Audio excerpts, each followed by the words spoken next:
Göteborgs hamn ansvarar för att vi behåller vattendjupet i farleden och hamnbassängerna. Så varje år vi kontrollerar hur djup är älven och sen vi planerar muddringar. Vi kontrollerar det årligen och ser att ungefär var 50 år måste vi muddra för att vi behåller vattendjupet. Om vi muddrar inte, fartyg kan inte komma in. De måste ha en tillräcklig vattendjup för att komma in i farleden och hamnbassängerna. För närvarande vi ansvarar för att muddra mellan Bananpiren och söder om Foto, ungefär 14 kilometer. Denna år är speciellt för samtidigt som vi muddrar, vi tar hand om förorenade massor i Arendalsviken. Om materialet är förorenat, vi tar hand om detta och deponerar detta i Arendalsviken. Där vi blandar med cement och andra komponenter för att kapsla in alla föroreningar.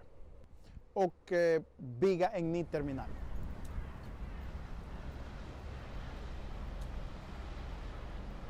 Arendal 2, det är alltså ett område mellan befintliga Arendal och Älvsborgshamnen, där det tidigare låg en småbåtshamn.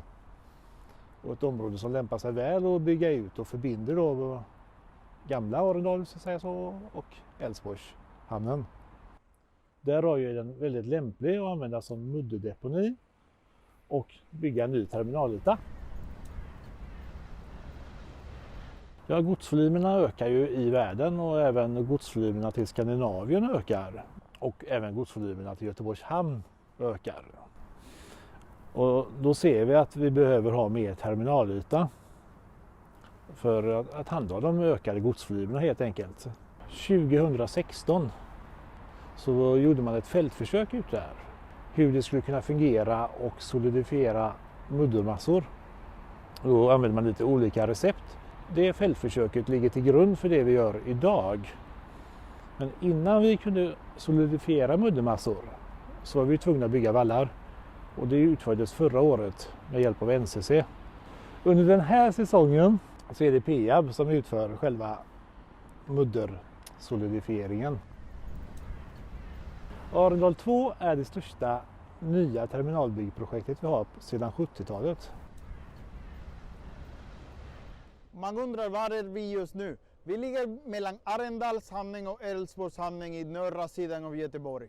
Här tar vi emot muddermassor med prom. När muddermassor kommer till kajen, det nästa entreprenör tar hand om detta genom att blanda cement, muddermassor och andra komponenter. Sen den blandningen pumpas in i Arendalsviken, där det härdas och kapslar in alla föroreningar. Vi tillsätter vatten i den bryggan för att göra material pumpat. Sen vi skickar till den nästa bryggan och där börjar vi pumpa massor till den blandningsanläggningen. Från promerna pumpas material till cisternerna som sen skickas vidare till den grundanläggning som heter Prosol. Där blandar vi muddermassor med cement och slag och sen pumpas vidare till bassängen. Vi har en samordnande roll och vi har även ansvaret för miljön och miljöpåverkan. Att vi följer kontrollprogrammen och inte släpper ut något förorenat i havet. När vi fyller ut med de stabiliserade solifierade muddermassorna så tränger vi undan det vattnet som finns i utfyllnadsbassängen. Och det vattnet behöver vi då rena innan vi kan släppa det till havet. Här har vi då vår gigantiska sodastreamer. Vi tillsätter koldioxid för att sänka pH på det vattnet som då kommer ifrån utfyllnadsbassängen. Och då har ju det ett högre pH och då har vi då TBT som vi då vill försöka fälla ut genom att sänka pH genom att tillsätta koldioxid.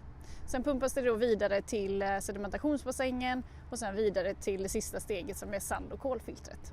TBT är en tennorganisk förening som kommer från båtbottenfärger och är då mycket giftigt för de organismer som lever i havet. Och de här hittar man då i muddermassorna. De tennorganiska föreningarna som då kommer från bland annat båtbottenfärger finns ju av en hel del i Göteborgs hamn på grund av att vi har haft varvsverksamhet i hamnen.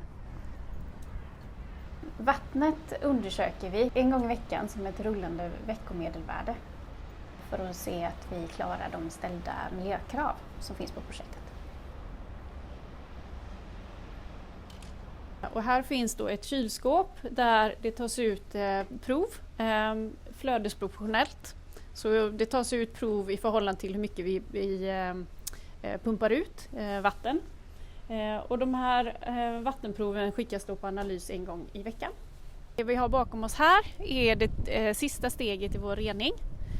Och det består av ett sandfilter och ett aktivt kolfilter. De förorenade sedimenten innehåller ju då föroreningar som vi ser en möjlighet att med metoden stabilisering och sulfiering kan nyttiggöra.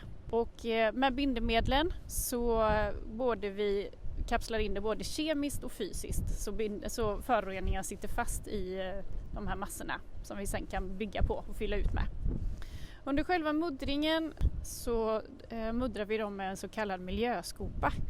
Och den har som funktion att minimera grumlingen i vattnet och på så sätt så minimerar vi också spridningen av de föroreningarna som finns i de här muddermassorna. Det roliga med det här projektet är att vi kan nyttiggöra ett sediment och vi bygger med förorenade sediment som är ett avfall. Och vi kan, i den här skalan kan vi bygga med ett sådant avfall. Och jag känner mig mycket trygg med den här reningsprocessen som vi har.